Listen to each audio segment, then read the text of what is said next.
All right, guys. All right. I am your host, Corey Myers, and this is the Level Up Business Mastery.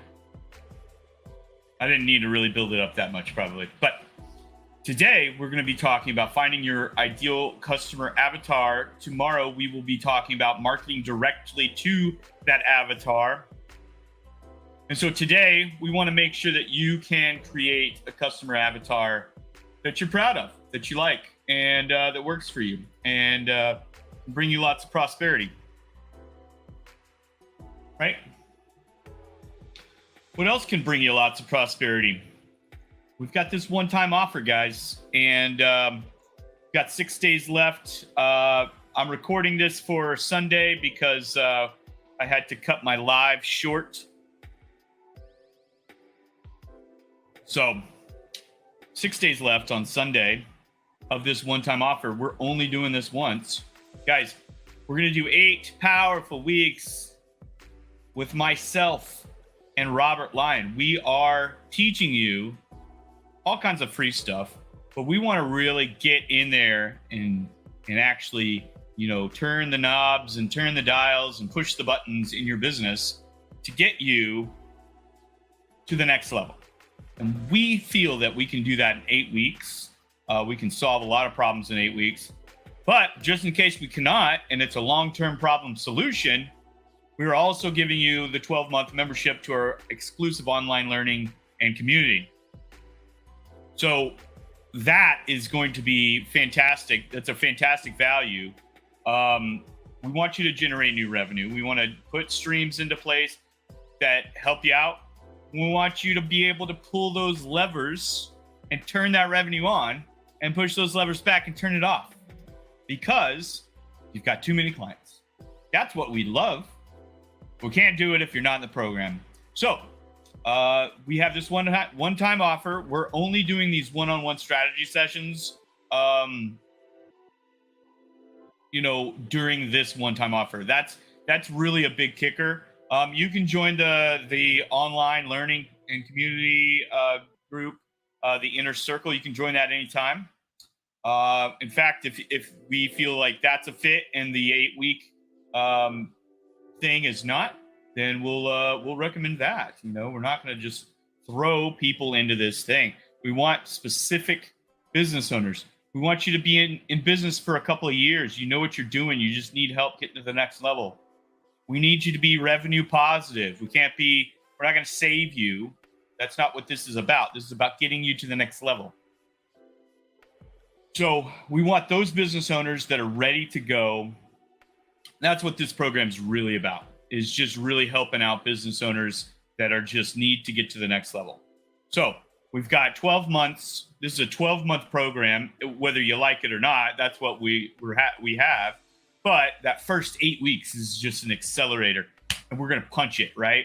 We're just going to punch it, and it's going to be fantastic. You are going to get so much more business, and you're going to be able to execute so many more orders for your business. It's going to be magic.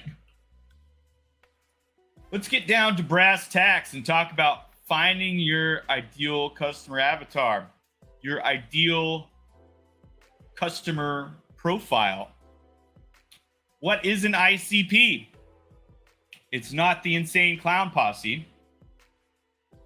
It is an ideal customer profile. Now, that is pretty much the industry standard on what it is, but lots of people, like myself included, call it an avatar because that's what it is. It's an imaginary person that you've made up to fill the space of a real person. That's an avatar. That's by definition what an avatar is. So, ICP, you are making a new person up. Just make them up. And we're going to teach you how to make them up effectively so that it works for you, right? So we don't want to just pull stuff out of thin air because that's what you're doing right now and it's not working. So what we want to do is right this ship and start targeting that ideal customer persona and make sure that that person is the one seeing your stuff. So tomorrow we're going to talk about how to market to those people or these people that we're going to make up today. Why do you need an ideal customer profile? Well, it serves a lot of different purposes. One, and I talked to somebody recently, it's like, hey, we want to narrow our search. We've got so many potential activities that we should do, but it's only one of me, or it's only my one team that does that we only have one team. We're not going to get another team. And so how do we prioritize what we want to go do, right? Well, let's look at it under the lens of a strategy and say, hey, look, if we go over here, we lose out on opportunity costs over here, right? Regardless of what we do, we have to choose A or B because there's only one. It's a binary choice. So when we look at that, or maybe there's 3 locations that we should be on Saturday, which one is the best, right? So with an ideal customer profile, you are going to be able to look at that event and say, that's where our customers are. These other 2, we might see some customers, but this is where our customers are going to be in packs, in droves, in gaggles and groups. That's where we want our customers, or that's where we want to be, is in front of our customers. And we know exactly what our customer profile looks like. We know how they behave. So that's going to take those opportunity costs away because we are now certain that we're making the right choice based upon our ideal customer profile. So you're never going to think, hey, which one should I go to? I guess we'll just flip a coin or pick straws or whatever and choose one. And then your ideal customer is not there. You don't know where they are. So why do you need an ideal customer profile? One, it allows you to see those things that you shouldn't do and clearly see what you should do in your business to attract that ideal customer profile or to make them aware that you exist. If they don't know you exist, they can't buy from you. So how do you create an ideal customer profile? That's what we're here to discuss today. I'm going to talk about different always filters and good things to really put your ideal customer profile in certain boxes and things. So we're going to talk about all of those traits that you can add to that person, and then we'll kind of build out a person, right? So another thing you can do, why you should have an ideal customer profile, is it is going to show you what your customers are doing and what their kind of attitude is and where your values align with them. And so really, when you use account data from your Stripe account or your Square account or whatever, maybe they fill out a form, they put their birthday down. Look at all the similarities. If you've already got data, if you don't have any data, this is going to be a much easier process because it's going to be a lot more made up. However, if you can look at your data and see those patterns and similarities, then you're going to be a whole lot better off. You're going to be able to say, man, we have all of these customers. They all seem to be from the same neighborhood. So why are we going across town and not getting any business when all of our business seems to be from this neighborhood? Even if we are across town, those are the people buying because they recognize us and they just happen to be across town. That's a huge discovery if you're running a food truck or something like that, right? So make sure that you are looking at your current clients and seeing what their behaviors are, what they're already doing, where they're shopping, what they're shopping for. Huge, huge, huge, huge. Just look at your data and get your ideal client persona. A lot of that data can come from that. Decision makers. So these are some things that we want to always be looking at. And this is stuff for me, my business, but it applies to most businesses. There are some things in here if you're B to C or B to B that they won't apply and others will, right? So, but the first thing is you need to be talking to decision makers. Don't waste ideal client persona is a decision maker. Don't be talking to people that aren't decision makers. Get in the room with the decision makers, period. End of story. Take everybody that's not a decision maker off the table. Take them off of the chessboard, right? They're pawns. They also have to have the ability to buy. So that means I've got enough money in my bank account to afford this service or this item. Hey, my kid wants the Star Wars Lego thing for Christmas, but I only make, $40,000 a year, and that thing is like $200. So that person is probably not the ideal client for the Death Star.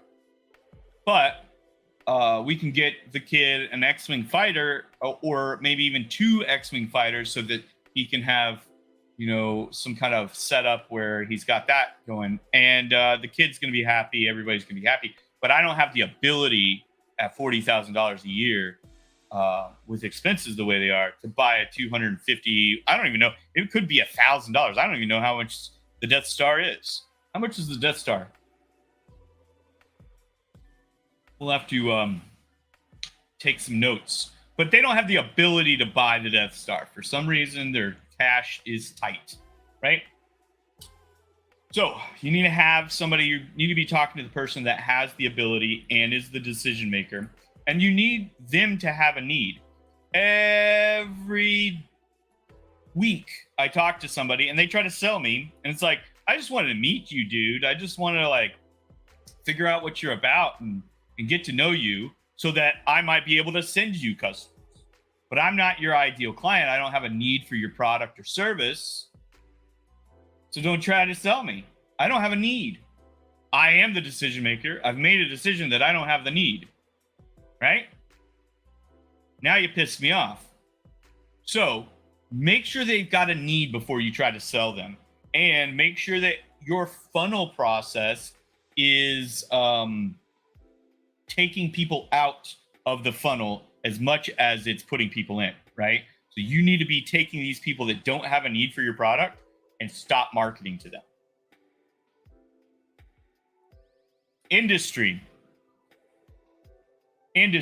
So always, you can just B2B, you can pick an industry, even B2C. What kind of job does,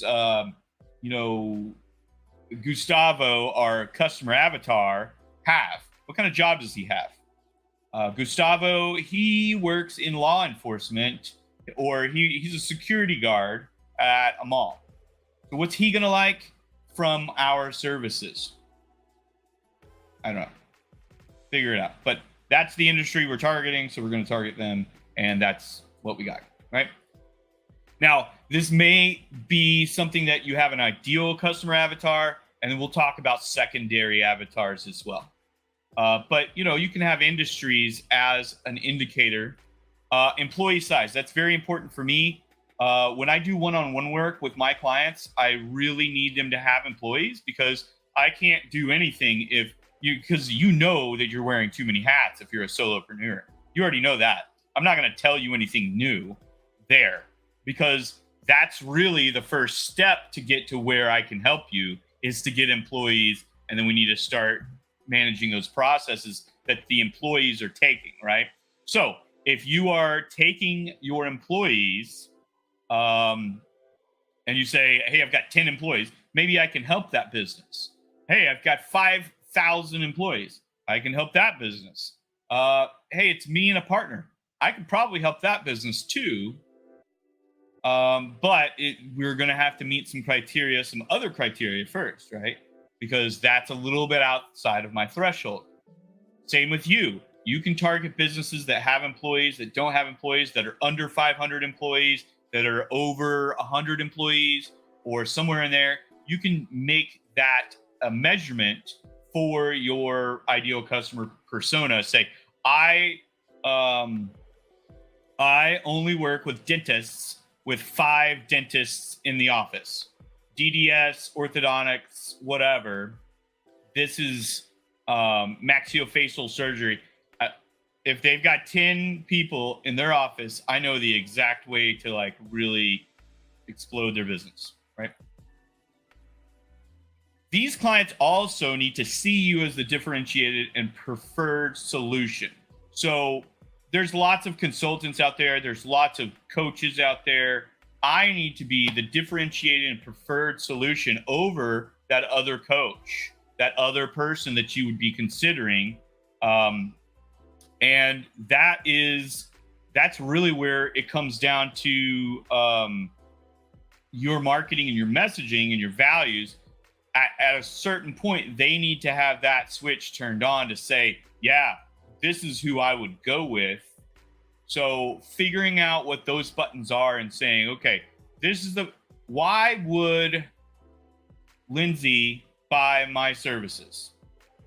Lindsay absolutely loves the things, whatever that, the cupcake icing, and she really likes the cream cheese icing, and you're the only one in town that does the cream cheese icing on the cupcakes. I don't know, right? So how do I get Lindsay to know that I do the cream cheese icing, right? So you need to figure out what those buttons are and push those. If they took another year, but we still closed them, would it be worth it to retain them as a client?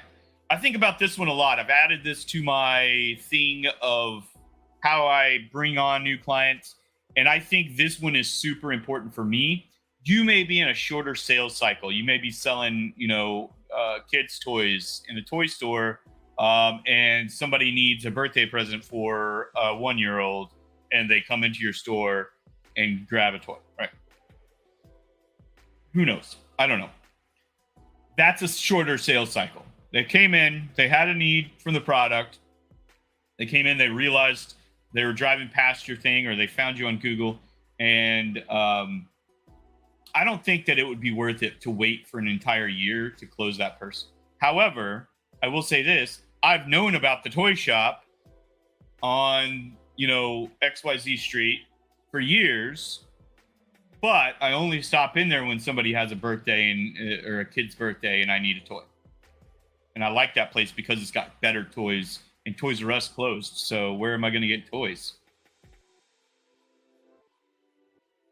So, I guess online. I don't know. For me, I need to say, okay, if this person's chomping at the bit, they're ready to go, all this stuff. If they stopped, if they said no sale, we're not buying right now, we're gonna wait for a year, or if they said, hey, we're just gonna wait, and I had to chase them for another year, would it be worth it? You have to take it on a client by client basis there, but that person, the person I'm looking for, it would be worth it. And even so, if they're chomping at the bit, they want to buy, but I don't feel that way, then I cut them loose. And the reason I cut them loose is because, and I say, I really don't think I can be your consultant at this time. And the reason I do that is because it's not going to be a good engagement if this isn't the client, right? So that's a huge one for me. If they took another year, but they still closed, would it be worth it to retain them as a client? I think that's something that you would have to put into your process, but you don't have to. That's something for me in long-term sales engagements and things like that. So I would say make sure that you're putting the bar fairly high on what you expect out of your clients as well. I want my clients to be honest with me. I want them to tell me, hey, I am not going to do this. This is the reason why.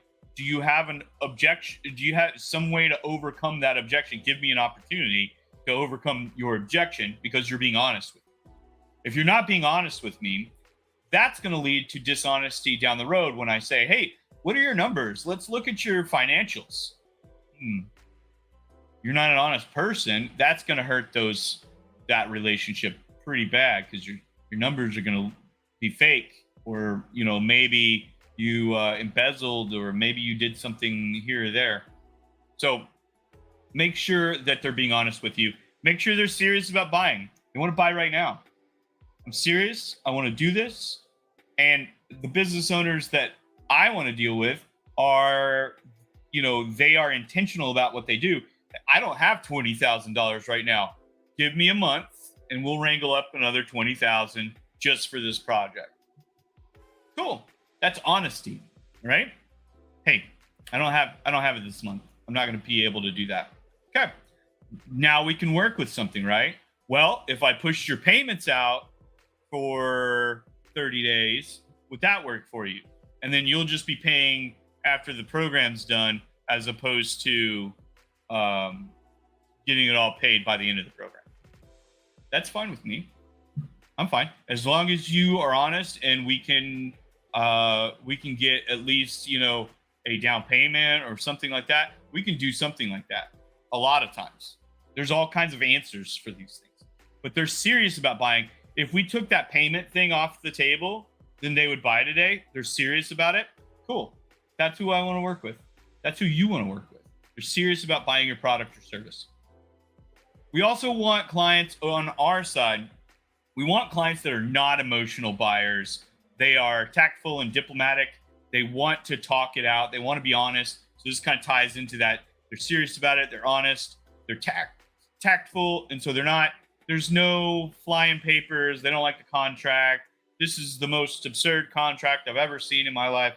I mean, you can tell me that you don't like the contract. You don't have to be a drama queen about it, right? So, and I gendered that, but that's what it's been called forever. So we're going to call it a drama queen.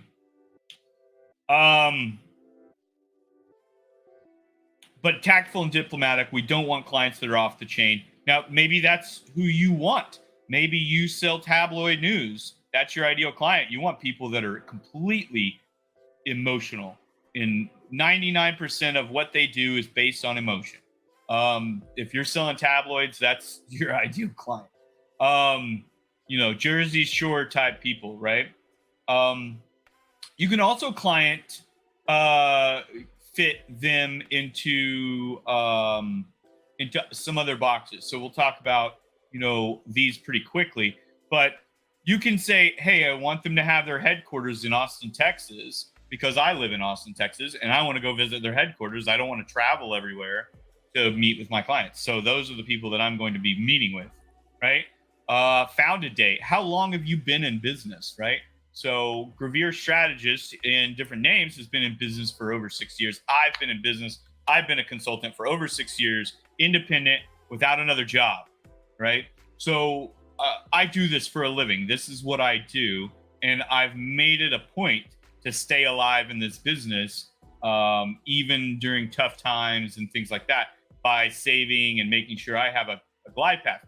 Now, you're not going to realize that. You're going to say, oh, you're 6 years old. That's it. You're just but if I'm targeting you as a client, I want to say you probably need a couple of years under your belt before working with me directly. Funding status. This is important. I don't really have a funding status requirement for my clients. However, because it's all fluid, right? But if I'm going to be working with a founder and they are unfunded and they don't have any money for me, then I don't have any time for them. And it really just comes down to that. So if you're funded and you're a startup, I can help with that. However, if you're not funded and you're a startup, we need to probably get you some funding first, right? And we can help with that too. We can connect you with some people and get you some funding.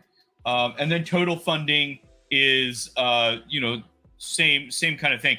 How much funding do you really have? Do you have funding? Do you have working capital? Do you have things like that? Valuation. You can say, hey, I only work with this kind of client at this kind of level, this valuation. I want your company to be worth 50 million before you talk to me, right? Now, that's just arbitrary wherever you feel most comfortable working, and you pick again out of the clients that you've worked with. The best clients have been those clients that have been over 50 million, right? Or something like that. Do they have investors? That could be a criteria of your person, your ideal person. Seeking out people that have investors means that they've got an idea that somebody else bought into already, right? Somebody was like, I'm going to throw money at this. It's going to be huge. Great. Fantastic. You've got investors. Status, for-profit, non-profit. Do you only work with nonprofits? I know someone that only works with nonprofits. I know someone that only works with deaf-owned businesses and hard of hearing and things like that. They do the marketing for deaf-owned businesses. That's what they do. Mergers and acquisition status. We have customers that are growing through acquisition, which is fantastic, and we like to help those customers out. That is something that we want to do. So we want to see customers that are either going that direction towards merging and acquiring or becoming acquired, or they're not, and they're looking to be acquired at a later date. They just want to grow their business to have someone come and purchase the business. So those are kind of some people we work with. But that M&A status is highly important in our business. If it's not in yours, then don't put it down. IPO status. Are you going towards a public offering? Are you going to have investors that you don't control who buys and whatever, right? The free market. Gender, income, gender. This is something that if you've got a jewelry company, you may be targeting with your marketing campaign. You may be targeting the man, because the man's going to buy the jewelry for the woman, right? So maybe that's the gender you're going after in the marketing campaign. And so you're going to do something like that. Or let's say that you want to have a pride client, and you want to make sure that you cater to them. So that's an ideal client for you. You're going to pick that as something that is an indicator of how they're going to act and buy around your products, right? Income. Looking at different things, I've sold a lot of things online. Sometimes it's like, hey, let's target people that are like right here in this sweet spot of income. And this is more B2C. But your income level, think about it like this, are you going to go buy a Land Rover, Mercedes, a BMW? Or are you more of a Ford guy? What's your income level? So we're going to be able to tell you what you can afford based on what you do for a living and the income you generate off of that, right? It's just simple math and economics, microeconomics. Do I have enough cash at the end of the day to pay a little extra for this BMW? Interests. What are your interests? Do you like baseball? Do you like hiking? Do you like cloud spotting? I don't know. What are you good at? What do you like to do? I love photography. I need to get a new camera. I sold my big good camera, my Nikon, because I was going to hiking on the Appalachian Trail, and I was like, I'm not going to carry this. So let's use it to buy equipment for the Appalachian Trail. And so need to get a new one, but I don't know which one to buy anymore. I have no idea. So I might go to a camera convention and meet a bunch of camera and photography enthusiasts and professionals and talk about those cameras. And then in the course of that action, myself and this other person build a bond and connect over cameras. And they actually own a business that I can help. Wow. Ideal client time, right? I want my ideal clients to align with my values and I want to align with theirs before anything else. So those things that they value are going to be their religion. They're going to value family time, especially. I told an employee of mine yesterday, hey, and the new employee, we just having some initial conversations. And I was like, hey, I don't want you working on weekends. I don't want you working at nights. There are going to be times where you are going to need to work on weekends and nights, but it is going to be my absolute mission to try to keep you out of that. Right. So if there's no deadline and there's nothing going on, you shouldn't be doing that. And I think that I would like to work with businesses. I like to think that I want to work with businesses that also hold those values. I don't want to be working on weekends. I think if I can't afford to be off on the weekend, then I'm doing it wrong, right? So there's a lot of things that I'm doing on the weekends, like these live shows, which we do Saturday and Sunday.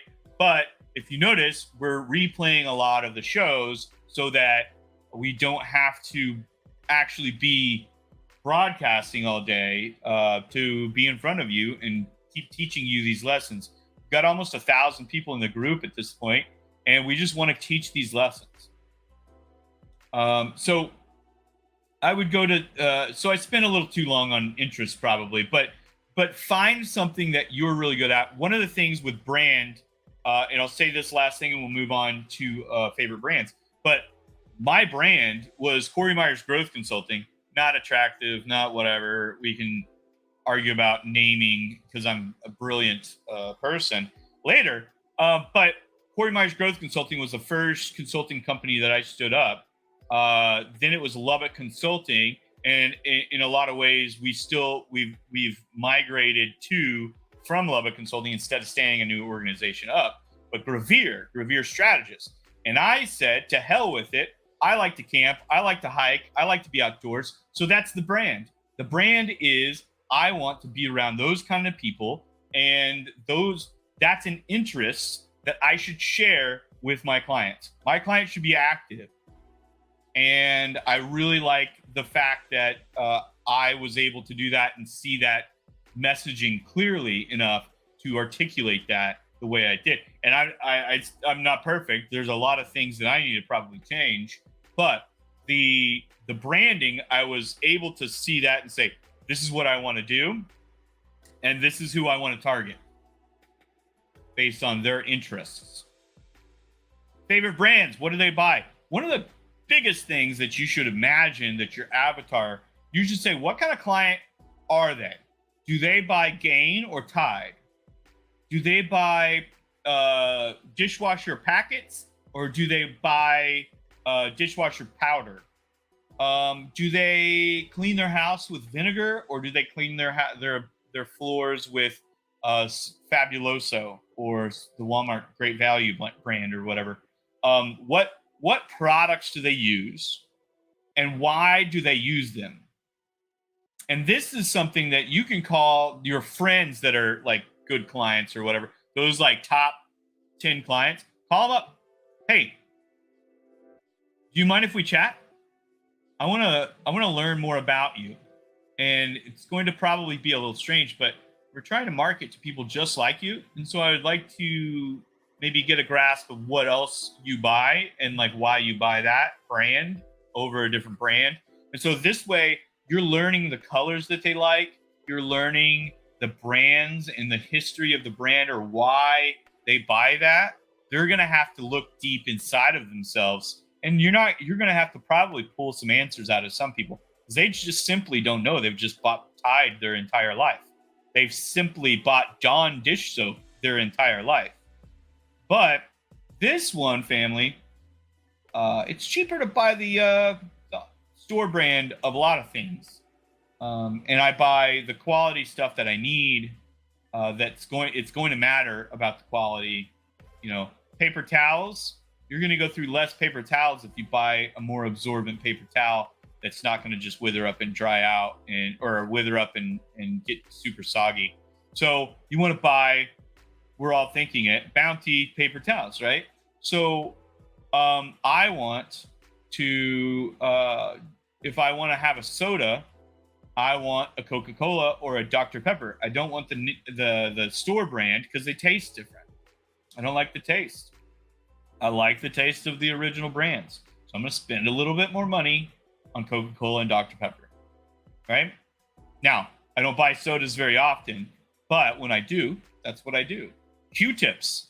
I don't buy Q-tips, or I don't buy I buy the name brand Q-tips because I do stick them in my ear against my doctor's orders. And I need the Q-tip. I need the good one. I don't need the trashy store-bought one that falls apart and scratches my eardrum, right? So, what are your favorite brands? How does that relate to your product? What are their favorite brands? How does that relate to your product? How can you get that same messaging, that feel that this person really wants to feel? I want to feel safe and secure with my paper towels, my Q-tips, my dishwashing soap. I don't know. And so if you have PC versus Mac, there's all kinds of favorite brands that people have and preferences. I am kind of a go whichever way the wind blows. This PC it's a gaming PC that I built, but it's great for graphic design and things like that. I built it on purpose to do that, right? But I've been a Mac guy for a long time. I've got an iPad. I've got 2 iPhones. I used to have a MacBook Pro. I've had Mac Minis. I've had Mac Pros. I've had iMacs. I'm a Mac guy, but I'm a PC guy if it's going to be this powerful for this amount of money.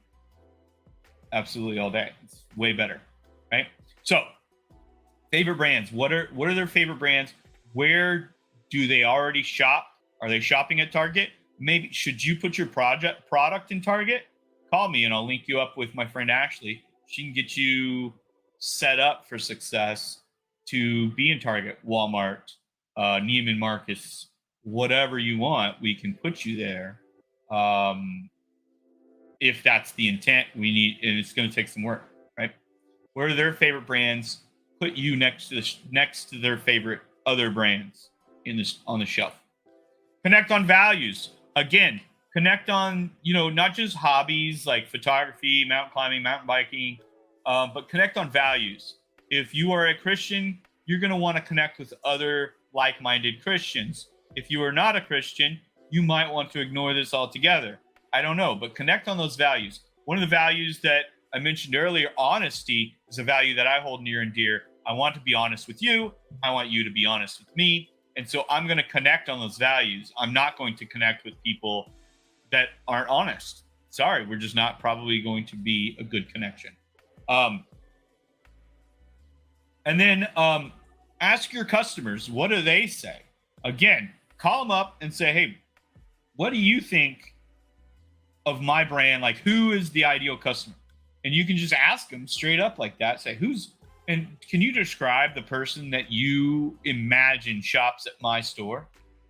And they're going to tell you, well, you own a Hot Topic franchise in the mall. So angsty teens and angsty 30-year-olds that go to trivia night at the beer hall, right? Who else shops at Hot Topic? I'll go in there every once in a while, get a good band t-shirt or something, but I haven't been in years.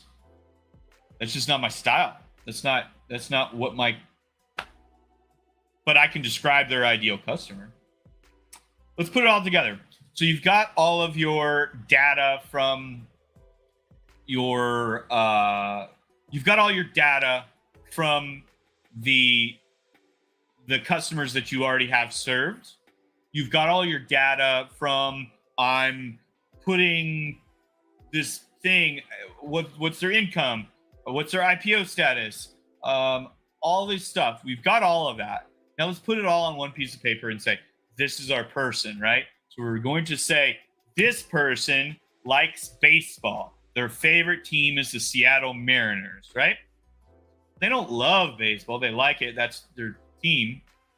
They buy, they do these activities with their family. They go to the beach and they go to the mountains. They go outdoors. They have a family of 4, one older daughter, younger son. They're, getting into the teens. I think the son is 9, let's say. The son's 9. So we're really painting a picture here. They drive a Lincoln Navigator, is their main vehicle. And then dad has a Prius for his commute to work. And they make multiple 6 figures. They are a 2 income. The kids go to school and they have daycare or whatever or some other activity where they're taken care of while mom and dad work. Mom works from home or something. I don't know. So you can just make this stuff up and say this, and not necessarily make it up, but make it up with intention, right? Make it up, put it together. And now, once you got that idea of who this person is, they like to wear baseball caps. They like to wear collared shirts with the button on the back of the collar so the collar doesn't flip up. Yeah. And you want to make sure that that person that you're selling to has all of these traits before you sell it to them. Because the next step, and we'll be going live Sunday afternoon at 4 p.m. Central Time to teach you how to sell and how to market to those people. Now you've got someone who will buy your product. You've got an idea. You've got a vision. That means that you're not going to go chase everybody. You've got a singular focus to sell to, what did I say? Lindsay earlier?